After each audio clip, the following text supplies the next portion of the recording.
The Idoma International Carnival 2025 is here again. This December. What an amazing experience. The Idoma International Carnival will be happening live from the 23rd to 26th of December in Otukpo, the heart of the Idoma tribe.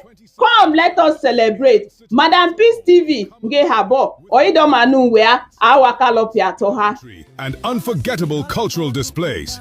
Red and black where they shut it down. From Magato to Orokam, now so we they dance with the bam bam. Culture they roll like thunder. Our joy they loud, no wonder. Masquerade they walk up for street. Everybody done they catch the beat.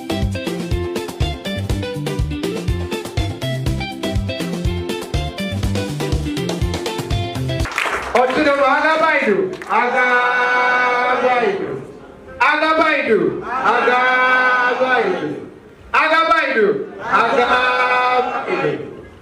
Idoma ndo kagobi kuneta ongwa. Alo tu chongwa goda no chugaya. Bipugo igaje gidoma. Ni egunu kama Prince Ochai. Omu ado local government. Inchena nu president Idoma Association USA. Idoma International Carnival no kuje kwayene. It's almost about 13 years now. Ogagi yokunchewe aloto chongwa. Agi hai ni ho kama 2025 ne. Yo go hano gayane. Because Idoma chinchi. Alo ni wo check kwa Idoma chinchi alo kigbe igunu chinchi. Alo gala bo balo. Kama opia tuagi Idoma Carnival gi hai ne go yo mene. Inala ebe du ne na Idoma ka. Oda du ne na logaya ikolo lo fata. Awoni ikolo echele gamie mebe goche na ikolo tiganu kama eche ucheta goya gwepa. Gi hai no kama 2025 ne oda banjala gaya li pugo tukpo. Alo wa galo joda gato galo beche.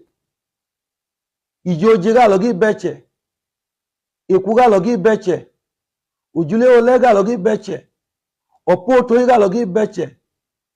Odo ho oha na chiho je gunu ichinchelo igi mokama odane no man okay ka je gido mama olodu ho kebo na chejowen inala awani keche odani ga wa give da oya gi watu wado so that give more than Idoma no chuje je ka je gido mane mo pagalo opanya je bo pagido mama ge indalo chinchelo nga ka je gido madu